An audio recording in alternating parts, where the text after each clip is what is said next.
Atabey bizim hamama hoş gelir, sefa getirir. Buyurun ağalar, buyurun. Hamam hakikaten güzel yerdir, bilcelmeli yerdir.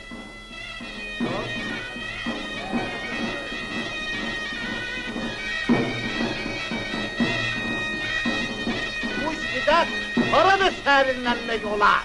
Hamamda! Kışın soğuğunda harada kısınmak olar. Hamamda! Adam harada pak olabilir. Hamamda! Mesele ise düğün gelsin. Hamamın içinde de çölünden, hamamın içinde de çölünden, ya yağmış bahar, ismi serin var, devletli kadın, gezgen yerin var. Ya yağmış bahar, ismi serin var, devletli kadın, gezgen yerin var. Hamamın içinde de çölünden, hamamın içinde de çölünden, ya yağmış bahar, ismi serin var, devletli kadın, gezgen yerin var. Ya yağmış bahar, ismi serin var, devletli kadın, gezgen yerin var. Sen! Tasabeyi soyundur. Başla!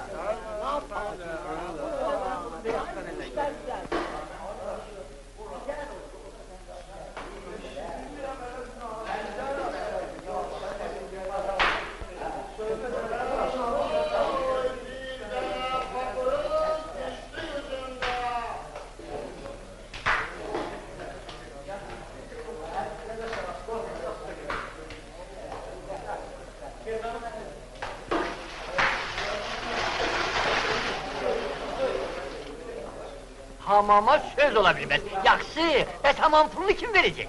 Hamam pulunu? He, Kulak asın. Ben hamamın bayırında şurulluk salacağım.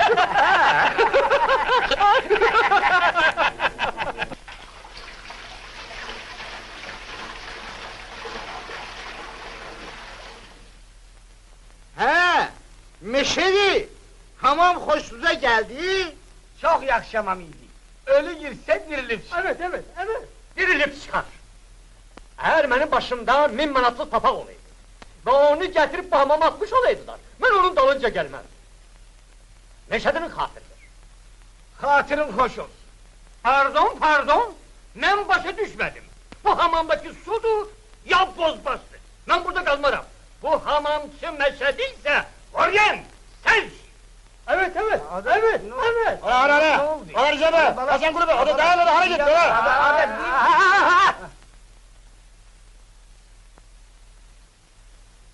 Meşed Gazanfer, bunlar hamısı senin hamamın suyunun təsirindendir. Adı ham var. Bəli. Yedi onları çağır. Bana bak, deyinən arxain olsunlar, hamam pulunu özün Başla. verecek. Gelip de yaparsınlar. Beri bak.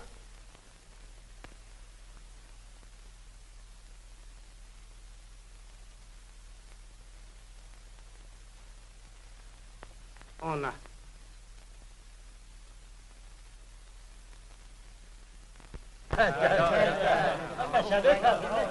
Eşi, gelin çıkın da. Eşi, gelin çıkın da. Gel. Olmadı bu şey.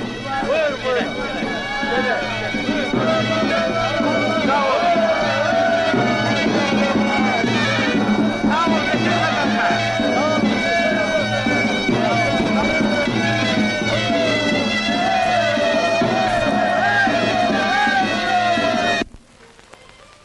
Usta, bizde bir mesel var. Diyerler ki her güzelin bir eybi olar. Ben çok fikirleştim ki, ya benim eybim necedir?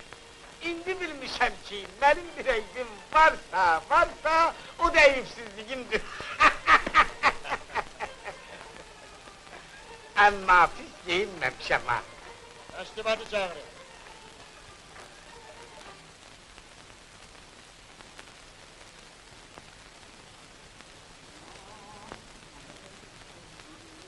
Bey gerek öz toyunda oynasın ki ucuzluk olsun.